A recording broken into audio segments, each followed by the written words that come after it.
boss, ito tips, itong Toyota Fortuner 2015 model Paano malalaman ko ano ang sira ng aircon? Okay. Aircon! Aircon boss, aircon. Yun. Yung aircon niya, gumana naman yung compressor. Ibig sabihin, okay yung compressor. Ngayon, humina ang lamig dito. Ang kwento nito, nung nawala daw lamig, nagpakarga sila ng freon. Kaya lumamig siya. Ngayon, ano ang problema nito? Ngayon siya, nagbawa siya ng freon. Kaya tandaan nyo mabuti. Pag humina ang lamig ng aircon nyo, yung solusyon yung magpapakarga kayo ng freon. Ngayon, hindi na gaano malamig. Ngayon, patay hindi siya. Kaya pag gano'n na mangyari, mas maganda hanapin yung leak para hindi masira ang compressor. Hindi solusyon yung magpapakarga ka ng freon. Dahil siyempre, ganyan.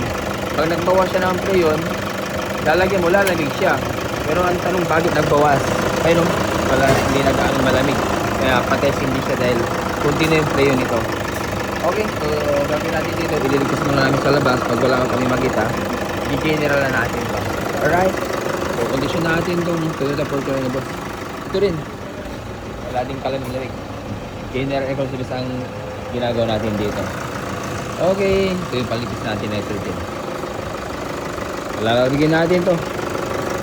Thank you. Okay, so ito ililigtas na natin. Pipisuran na natin syempre. Yan. So ito yung panligtas natin.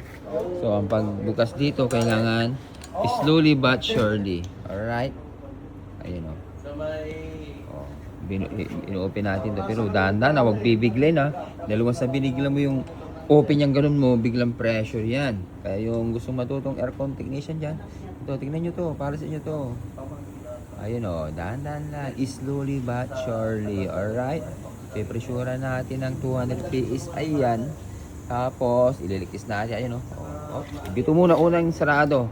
Sinarado ko dyan, tapos sinarado dito. Ayan, obserbahan natin. Kung bababa yan, sigurado may leak to. Yan, no? Ito yung before, 200 PSI, di ba? Obserbahan natin, pag bumaba yan, siguradong ano yan, may leak yan. Pero ito muna, ililigtas muna namin dito sa labas. Ililigtas namin yung O-ring, fittings.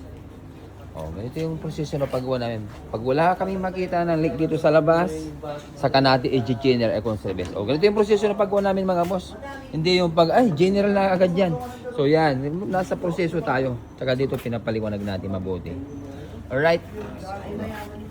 Yan natin to. Palalamigin natin to. Thank you.